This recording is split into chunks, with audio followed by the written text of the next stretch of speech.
like that for a while. Then I realized it was the audio that was off, so I edited like a third of that episode with it all fucked up. So I was trying to use 3 different tracks to fix it. I need to remember to clap though, because even though it auto aligns, if it doesn't have something to auto align to, it was like 1 frame off. Is he drunk texting you or? No, tonight he seems like he's coherent. Chalkboard for you. We got 2 movies, so unless your score is the same, I guess you need to write your name on both sides. Can we just do 1 here and then 1 there? Unacceptable. Okay. Get confusing. Because making a number and then making a line and then making a number is so confusing, right? We got 2 sides of the chalkboard. We can put a score on once, another. I need a roach clip to use that chalk here pretty soon. Can't you just get another piece of chalk? Or do you seriously have 2 pieces of chalk? So I watched the video on this, and it's kind of funny because like during the middle of it, it just randomly opens. It's like, It does? yeah. Wow, that's interesting. Remember, because I asked her, I'm like, did you open this door? So it was like, yeah, I watched the video and it was like, it just slowly opens, like someone's standing behind it and pulling it. I'm like, well, that's weird. I feel like I'm going to dick with the audio on this thing basically forever. Clap. Thank you. Welcome to the Desert Lair, episode 11. I'm Dustin, functional misanthrope. Dillon's here. He's a mostly functional nerd. So we were tentatively going to talk about the FP. I will talk about that, or rather I'll rant about that, while Dillon probably mostly sits and listens to me. Pretty much, yeah. So what we're talking about this time around, Lone Wolf and Cub. So I have the Criterion Blu-ray here. So we'll talk about the first 2 movies this time around. Jump into the news first. There wasn't really a whole lot I saw that was interesting. I did see they have a couple new movies coming out. So The Shrouds, which is a David Cronenberg movie. We will watch some of his movies at some point down the line. He makes some interesting stuff. I also saw Cheech and Chong's last movie. It's basically like a documentary of just all the movies that they've made. Oh, okay. I mean, Up in Smoke is a classic. It's a great movie. Maybe we'll watch that one at some point in time, too. Have you seen Up in Smoke? I assume you have, right? The Cheech and Chong? Yeah, I saw it once, like a decade ago. Yeah, probably a while ago. Have you seen any of the other Cheech and Chong? No. I may have seen a couple of them here and there, but Up in Smoke, obviously, is the classic. Last time around, we watched the FP. I liked that movie. I gave it a good score, 4 out of 5 stars. That Blu-ray has 4 movies on it, all 3 of the sequels. So I figured I'd watch it and just kind of see how I felt about it. So I watched the FP2. I did not like this movie. So the first movie was a parody. It exists in this surreal, absurd, alternate reality. People survive on booze instead of water. It was unique. It was funny. I felt like it accomplished what it set out to do, which was parody white ghetto culture. There's 2 ways that you can make a sequel to this movie. The first way is you can parody something else. So you can take your established characters, established world, and find something else to parody with it. Or maybe even potentially a new and unique way to parody the same thing, but more or less parody something else. I mean, think like South Park. South Park is an established world, established characters, but they do a parody of something new every episode, more or less. The second way that you can make this sequel is you can lean into the lore of the world. You can tell a new lore-based story without effectively really parodying anything new, which is what this movie did. There's a couple problems with that. The reason why the lore works in the first movie is because we don't know how it works. They give you stuff and you just have to kind of accept it on face value, right? They don't really go in depth. They don't really explain anything. And there's a mystique behind it. You just have to accept what it is. The problem is there is no way to explain it without it just being really stupid. There's no way you can live up to that promise of turning it into something that makes sense, because it doesn't. It's just dumb. And in the first movie, you roll with it because it's in service of the parody.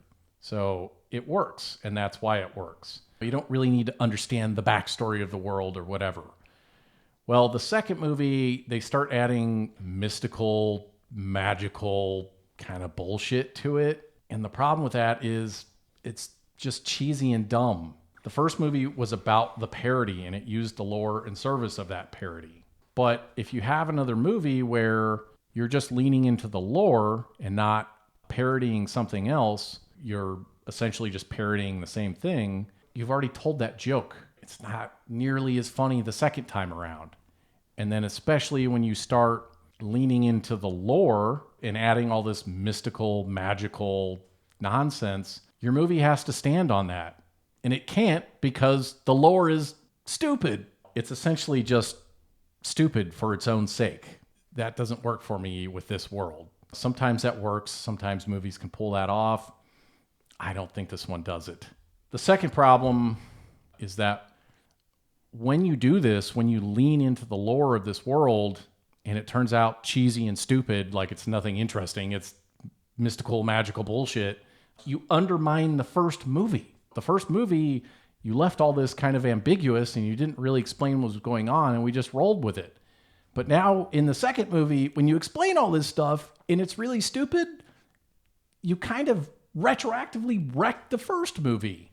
I don't know, for this movie, 2 out of 5. I'll probably watch the rest of these movies. I have the Blu-ray, but I suspect I will feel the same way, if not more. If you're going into this movie from the first movie and you're expecting it to be another clever parody or do something interesting with that, you're going to be very disappointed. If you're going into this movie and you really liked the stupid lore of the first movie and you wanted more of that and you want a movie that just revels in this dumb, cheesy lore and that's the movie that you want, then that's the movie that you will get. I did enjoy the special features and the commentary track. Jason Tross talks about how he had trouble funding this movie. When someone loans you money or gives you money to make a movie, they want a return on that investment. That's kind of how pretty much everything works, right? Because they didn't recoup any of the money from the first movie, why would anyone give them money to make a second one? He did a few Indiegogo campaigns. I only saw one, but maybe there were a few of them that he did. So he was asking for $20,000, and I think he ended up getting $34,000, which, I mean, that's an extremely reasonable amount to make a movie. And it's obviously a low budget movie, but that still seems like a very reasonable sum of money. The second movie looks a little better in terms of video quality. I'm sure they had a little more expensive camera, and they had someone with the giant Steadicam rig on that he was wearing. I do appreciate Jason Tross because he acknowledges and interacts with his fan base. He understands the reason why he makes movies is because he has fans, and these are the people who help get these movies made. In the Indiegogo campaign, you have different tiers that you can donate, and some of the tiers I think were $1,500, and he had like maybe 10 or something of those. I don't think they all got filled out, but so for $1,500, you actually got to play a part in the movie. I mean, it wasn't a huge part. It was maybe 3 or 4 seconds, but basically they had a DDR tournament. And so some of the throwaway characters, the ones where the main antagonist or fights or battles or whatever, that they needed to just die. So basically they come on screen, they like do an introduction and you watch them dance for a second or two and then you see them die. But, I mean, that's still pretty cool, and they got to play extras in the movie, and, you know, then you get a movie credit. That's a really unique experience to offer someone, especially someone who is not an actor. Any Joe Schmo gives you some money and then gets to show up and hang out with you for 2 or 3 days and be part of a movie. So I thought that's really cool. And also, it's kind of smart on Jason Tross' part. You're not just getting free labor. Someone is paying you to come do work. I mean, if this were a Hollywood movie, that would be, you know, but because this is a smaller movie and it's a fan-made thing, so not only do you get to support the movie and know that you help get the thing made, but you get to act in it too. So that was really neat. It's a pretty cool thing. I struggle with giving like $5 a month to someone. Like, I don't know. We went from having to cut the cord thing. People are getting rid of cable, they're getting rid of satellite, and they're going to all these streaming services. So not only now do you have all the streaming services, but now you have individual streamers who accept donations and you can support the channel or whatever, but it's like, it's crazy to me, if you're supporting 5 or 6 channels and you're buying all these streaming channels, like it's out of control almost. In any event, I watch more Jason Trost movies. I like Jason Trost. Just because I didn't like the direction that the FP franchise took doesn't mean I won't watch more movies, assuming I can find any of them on Blu-ray. I guess we'll talk about Lone Wolf and Cub now. The first movie we watched was Lone Wolf and Cub, Sword of Vengeance from 1972. This is the first in a series of 6 movies. It's based on a 1970s manga of the same name.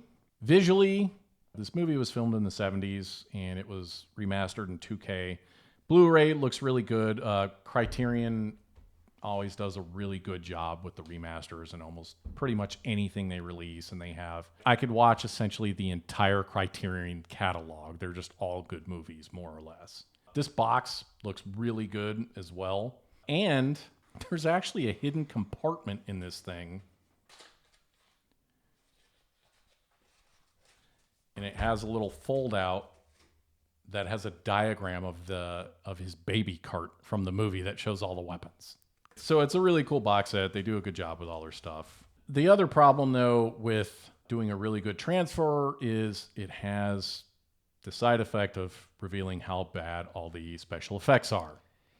Yeah, when I first saw the scene where like you get the first like combat with the blood, and I was like, this doesn't even look like fake blood. It literally looks like paint. But I mean, I look back and I was like, oh, it's from the 1970s. I was like, okay, so I'm not really gonna like make a huge ding against them, considering they don't exactly have the modern day special effects CGI type stuff. So the special effects, you can see guys like holding blood pumps and stuff, and he's like this stub of a head. So the special effects are, in some scenes, they're just laughable. And other times, they're okay. But a really good transfer reveals all of this stuff. The blood thing is interesting. They went from black and white movies. They could use chocolate syrup, and so you don't have to worry about how the blood looks. And you're right. Like, the blood in this movie just looks like paint. It looks awful. But I think there's a couple reasons for that. Not only did they maybe not have the technology or whatever to make the blood realistic looking, but I don't know if that's what people wanted either. Keep in mind they had censors. So if you make this super gory, bloody movie and everything looks super realistic, you potentially increase the age rating of your movie. Oh, okay, I see. And I think it might have been a sign of the times, just people expected to see this bright red, fakish looking blood. So it may not only be a technology thing. There may be some social reasons and logistical reasons for that as well. This movie takes place in 1700s Japan. Quick synopsis here. Ogami Ito is the shogun's executioner. So essentially, he's like the second for any lord of a domain that has been instructed to commit seppuku, which is suicide by chopping their gut open, by the shogunate. So the shogunate orders the lord to commit suicide. You cut your gut open. Sometimes you don't die or it's really painful. So after you're done cutting your gut open, your second whacks your head off with a really sharp sword. Hopefully. That's Ogami Ito's job. The executioner position is a high-ranking government official. Another clan, the Urayagyu, which are shadow assassins, they want his title. They kill his wife and all his household servants. Then they frame him for trying to curse the shogun to death. As a samurai, their code of honor is a very big deal to them. But by trying to frame someone, you don't have any honor. But then to like show that you do, they end up making like the person who was framed, you like try and restore it, even though it doesn't make sense of like, okay, so you're going to punish the person who was honorable and then not punish the person who's dishonorable because you just automatically assume that everyone is honorable. Well, keep in mind that this movie and most samurai media, part of its purpose, it's a criticism of this time period. And you don't really even have to try because it's so corrupt and so horrible that just making a movie in this time period is essentially a criticism of this time period. Going back to the very beginning of the movie where he's doing his job and he has to kill like a child. So in those times, when their lord dies and the heir is supposed to take over and they're too young, they're supposed to have a regent. The regent is supposed to be making decisions for the child because they're not mature enough to do it themselves. The reason why the lord has to usually do this ritual suicide thing is to restore their honor and keep honor within their clan. Well, as a child, you are not making any decisions. So there's no way that you would dishonor yourself because you're not making decisions. If the regent screwed up, they would be the one to kill themselves to restore their honor because they're the one doing that, whatever. It's the clan's honor, though. And also, keep in mind, there's a lot of political motivation for this, right? The shogunate essentially wants to get rid of all these lords and take their land and take all their stuff, take their wealth. That's kind of where these movies are headed, and that's what the shogunate is trying to do. So there's a political motivation behind this. If you have one of these lords, you can't just kill his regent because he's the head of the clan. So then you got to deal with him later on down the road. Okay, yes, as the shogunate, like running government, you want certain lands that are prosperous, but you also want, people loyal to you. Just killing off people you find inconvenient or you want something that they have, it's like, it doesn't really inspire loyalty. If you just kill off people because you find you want what they have, no one's going to be loyal. Yeah, I mean, keep in mind, the shogunate is extremely powerful at this point in time. So any excuse they're literally looking for any excuse to get rid of these people. But yeah, I mean, it's insane. The first scene of the movie, he has to execute a 3-year-old.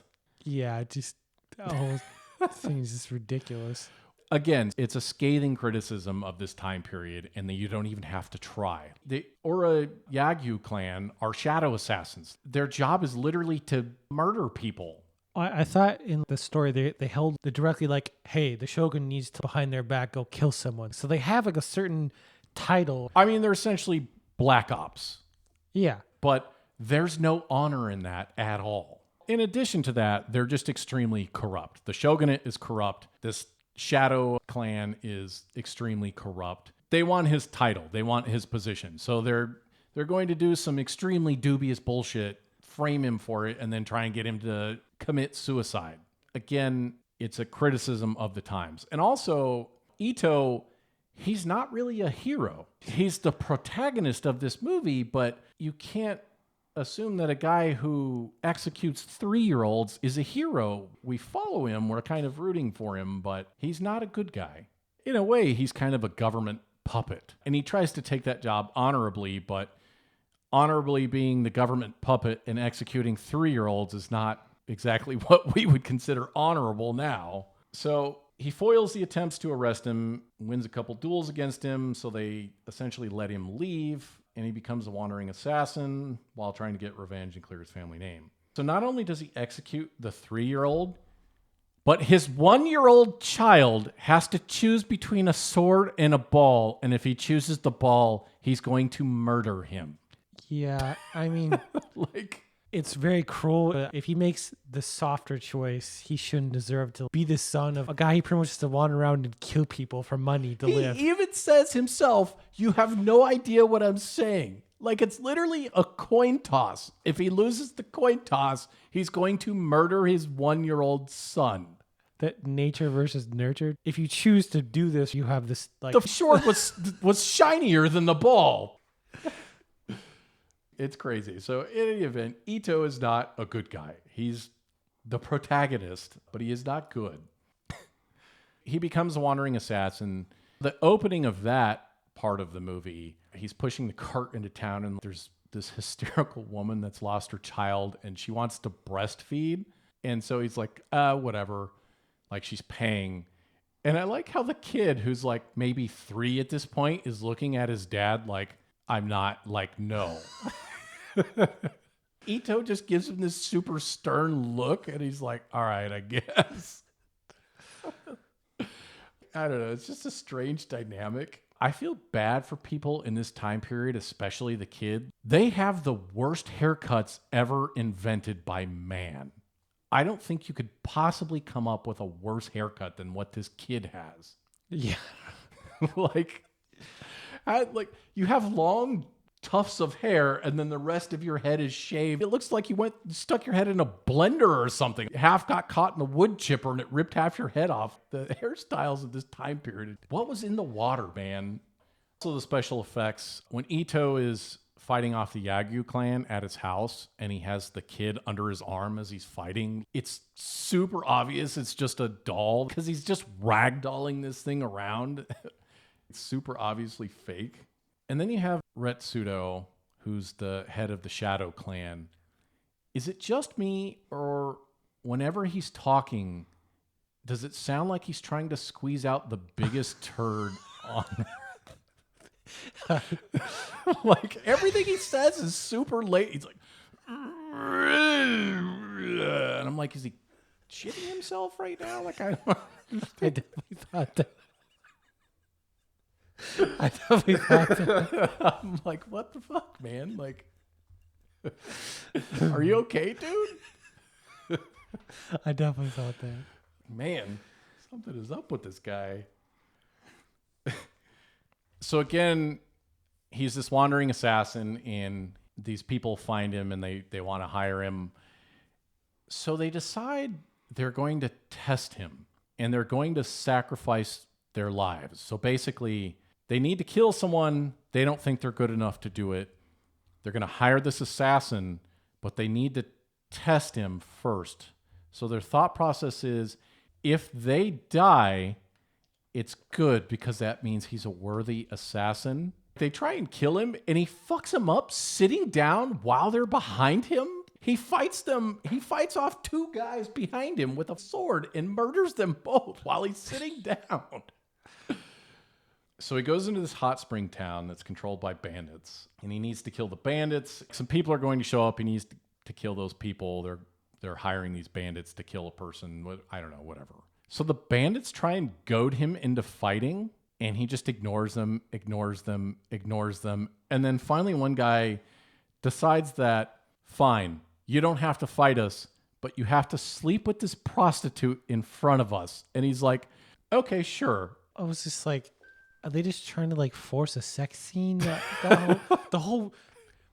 The A to B to C reasoning of like, okay, this doesn't work, so the next step is this. This plan will work. I was just like, what? And then they're even more baffled. He's like, he said yes. Like, oh my God.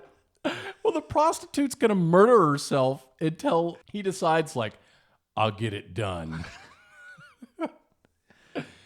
I don't know. It's pretty hilarious. It does feel kind of forced, but keep in mind this is based off of a manga, so in fairness, they're using the source material, but a lot of this movie has a lot of the ridiculousness that you would get from a manga, and when you translate that into live action, it's a lot more evident than when it's in a comic book or in a cartoon. I do feel like they did a good job kind of translating all the characters like from a manga. They feel very anime manga-ish, all the bad guys, and even Ito himself, and all, like, everything that happens in this seems like it was from a comic. It's almost an original, one of the very first like comic book movies, I guess. Didn't the Shadow Clan dude was like, we pretty much know where this guy's gonna go, so we're gonna send a bunch of Ronin we hired to go to this place and try and assassinate him. I thought that was the reason why those bandits were at that one hot spring village. Well, so no, there's some other kind of clan or minor lord that another clan wants dead. The clan that's the target for death doesn't feel like they can defend their lord, so they hire Ito. But the clan that wants them dead doesn't want to do it themselves because they don't want to be implicated, so they hire bandits. Oh, okay, yep. And they hire Ito to stop the assassination. The sex scene in this feels kind of forced, but I also like how she later on explains, would you be able to please a woman if you were in fear for your life? It just kind of cements the main character as this badass, I guess, samurai James Bond. During that scene, it keeps cutting to the kid, and you're like, this is just awkward. Like, why do we have this sex scene and we keep cutting to the kid? Like, I don't know what that's supposed to symbolize, or maybe I just don't want to know. Like, can we not do this? The movie progresses. He fucks all these dudes up pretty easily, more or less. You think the guy who throws knives is going to give him some trouble? No, he just like throws a sword through him. He's dead. Like, I kind of thought one of these guys was going to give him some trouble, but he just fucks all of these dudes up. And the one guy figures out who he is and is just pissing himself scared. He's like trembling in fear, like, oh my God, it's that guy. Like, he's like, you shouldn't provoke him. And he's like, he's one guy, he'll be no problem. And he just absolutely decimates them all. Like, yeah, that one guy is like, do not fuck with this guy. And the knife guy's like, well, whatever. And the next minute, there's a sword through him that got chucked at him. And you're like, well, this guy was right. he gets through like half the guys, and then the one guy's like, this obviously isn't working. So what are we going to do? Matchlock guns. And I was like, these people aren't morons, and they're actually going to try it. Of course, the protagonist is like, I'm ready for this, and uses the cart with like armor plating and protects himself from like freaking matchlock pistols.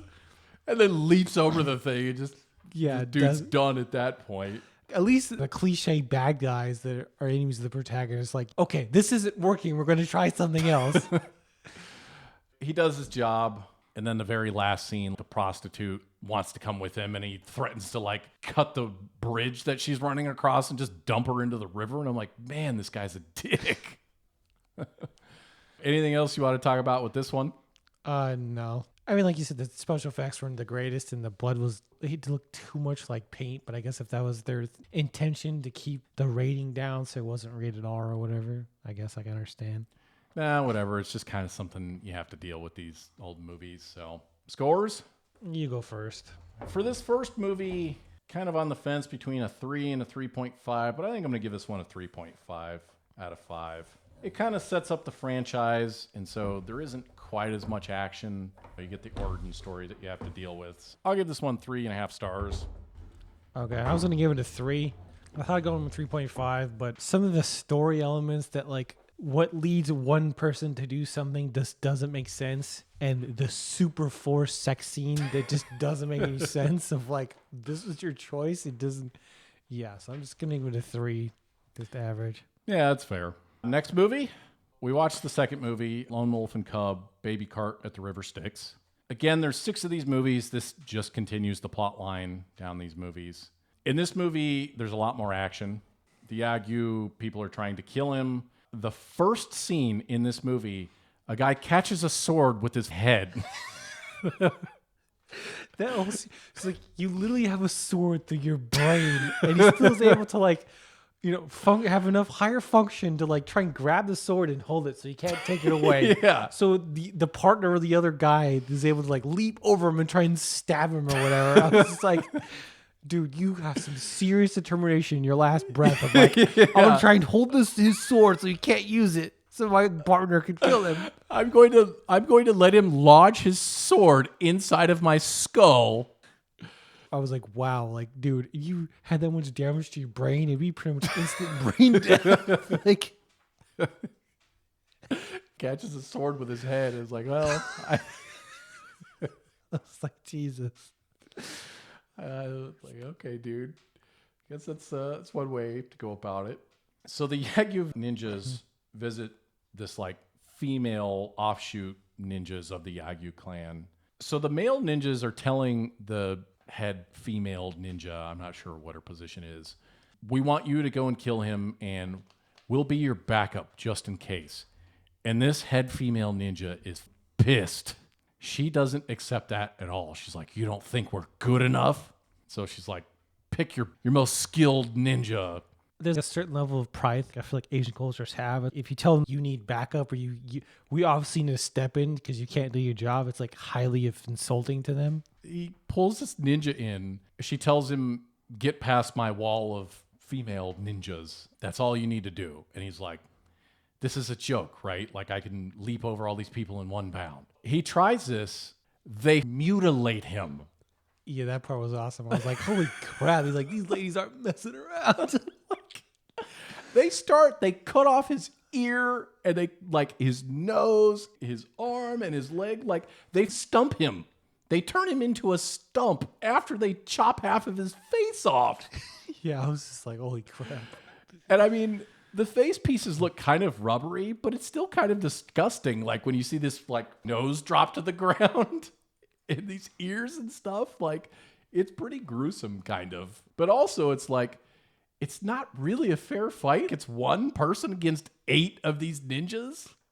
Yeah, that part was like, okay, exactly fair. I mean, considering, it's Yeah. like highly dishonorable when you're in a 1v1 fight to have other people join in. So that part I was like, well, this isn't exactly 1 for 1 here. They are not messing around. Like they just mutilate this guy.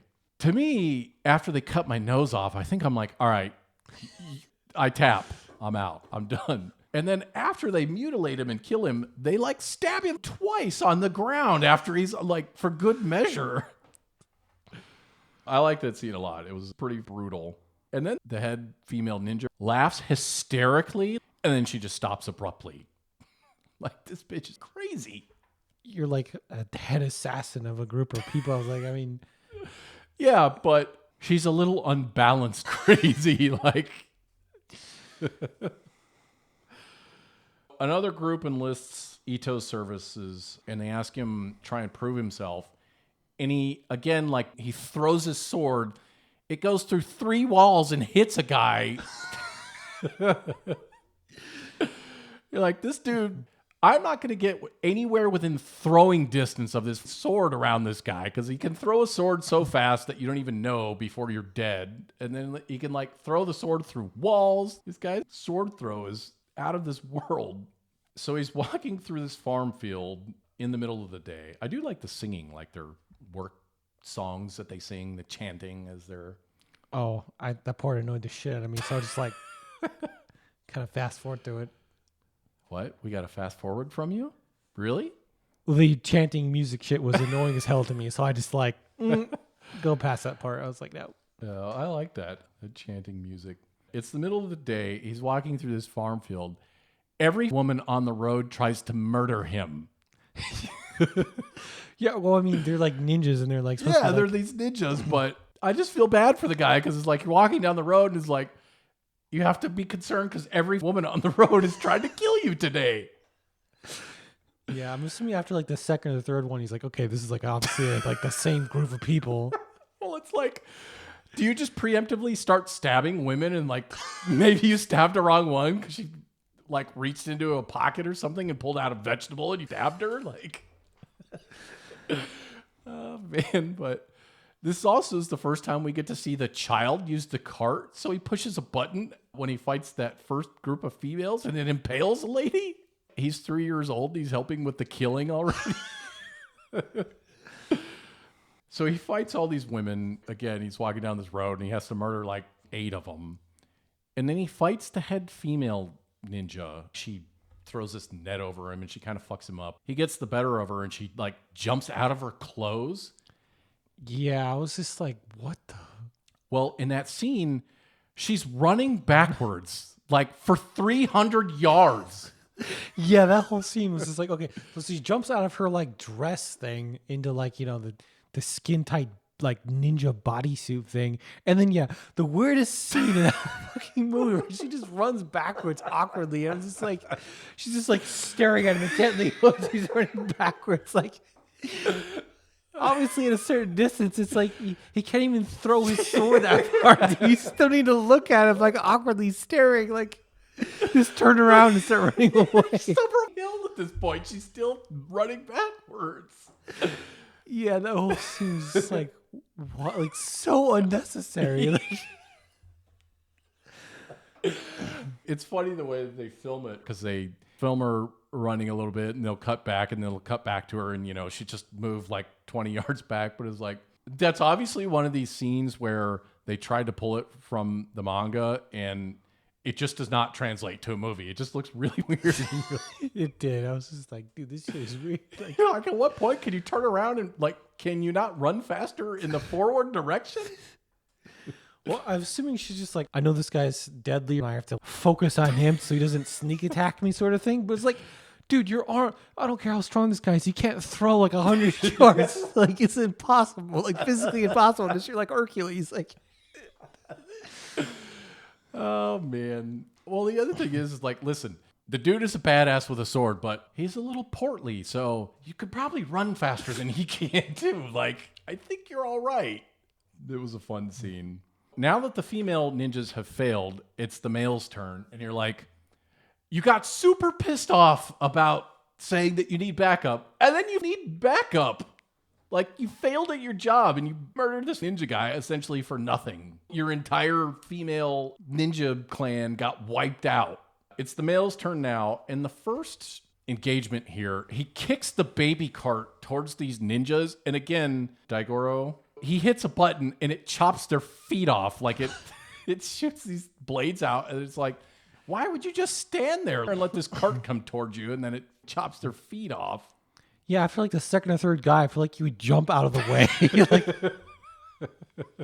Like, these guys are ninjas. Like, can you guys, like, all of a sudden you can't move? He beats all these ninjas. This is the first time I feel like we kind of see him where he's pretty fucked up. He fought all the female ninjas. He fought all the male ninjas. He barely stumbles into this shack and he's half dead. The kid gives him a little bit of water in another mouth spitting scene. And then they kidnap his kid. He's with this kid all the time. So if you're able to lure the kid away, wouldn't you at least try and peek through the... I mean, I know he can throw swords through walls, but like, wouldn't you try and peek through the door and see if maybe he's asleep and try and murder him or something? Like, it seems really easy to get this kid away from him. I guess in their mind, it's like this guy just decimated a huge group of us. He could be leading us into a trap. Yeah, but then they kidnap his kid so easily. So it's like, eh. So they kidnap the kid and he's miraculously better now. And so he goes to get the kid back. The female ninja, her maternal instinct kicks in, and maybe it's an honor thing, but I feel like it's maybe more of a maternal instinct thing. And just the killing of a kid just rubs her the wrong way. So she basically just freezes. He kills the head male ninja and she freezes. And so he leaves her alone. But I like this scene because the male ninja is like, no one can fight on a clear head if their child's in danger. And I'm like, he was going to kill his own son. Like, this isn't going to bother him. Yeah, I feel like they don't know that. But I mean, Well, yeah. they expected to have him distracted by his kid. I feel like the kid drops the sandal thing and like sees how far it is, and with like an eyeball look, you're to tell like, okay, I know exactly how long it's going to take me to kill these guys and save them. Like, because you could just tell that with one eyeball look, like, no problem, right? I mean, it's a little ridiculous. I mean, I feel like he was going to kill them one way or another. His kid dying was not going to prevent him from murdering these people. So he's on this ship because he has to kill these other three ninjas, and so he's following them, and he's on this ship. And someone else who's there tries to set the ship on fire to kill these three ninjas, but Ito is also trapped there, so he's got to get out as well. So the head female ninja has followed him because she's still trying to kill him. He manages to escape. She tries to kill him underwater. He disarms her. They get back to shore. And now they're freezing, so they have to huddle together for warmth. In this scene, I feel like in the 70s, maybe it was fairly normal. This is not a scene you would ever film in a movie nowadays. The 3-year-old is naked. The dad Ito more or less gets naked. And then the female gets naked, and they're all hugging naked in the movie. You would not film this scene in any modern day movie at this point. The part happened right before that where he has to undress her. It's like one step away from it looked like he's trying to rape her. And I was just like, are we going to have another like forced sex scene? And I was just like, okay, I'm glad that didn't happen. But it's like then almost a more awkward scene of, them naked huddled together. I mean, it is super awkward. I get where the scene's going, but again, this is not a scene you would film in any modern day movie. Like, no one is going to film this scene. It's just super weird by today's standards, having a 3-year-old naked on camera and then her tits are out and they're all like, it's just weird. We did forget to mention the rape in the first movie when they're in that hot spring. Remember, as he's first walking into town and one of the bandits grabs a woman, rapes her, and then chokes her to death and then kills her father. Oh, yeah.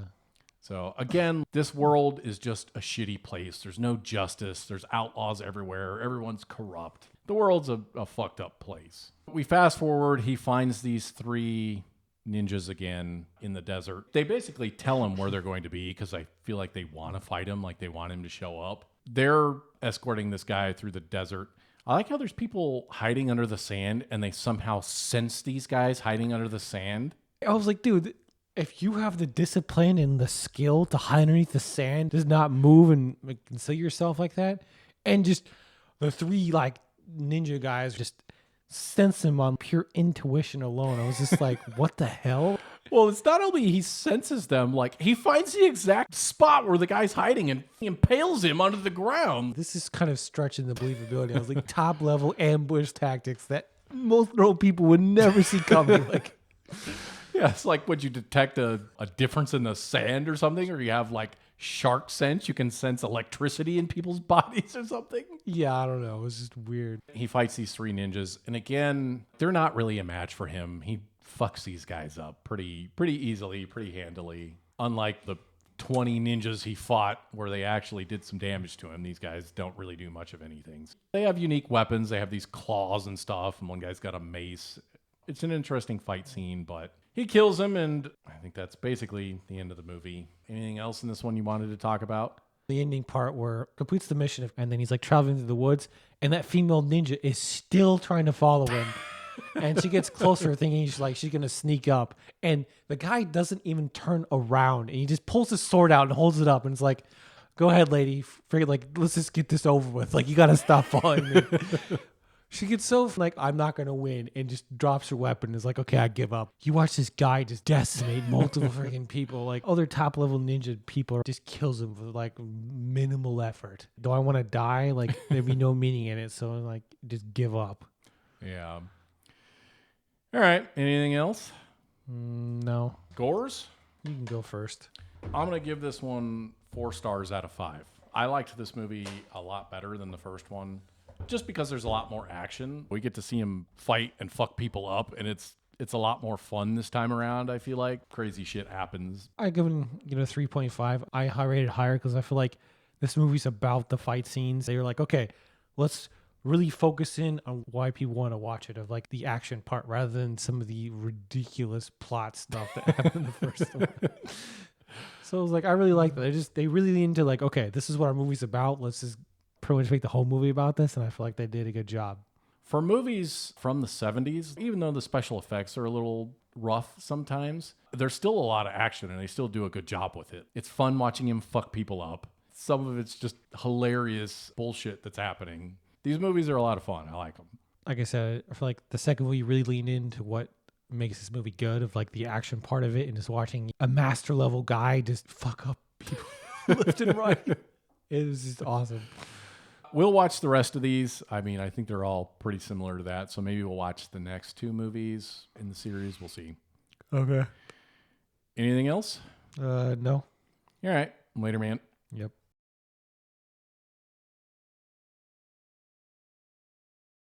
But yeah, I definitely thought in the first movie with the head of the shadow assassin guy, everything that guy thought. I was like, this is kind of so constipated. He turned it on constipation.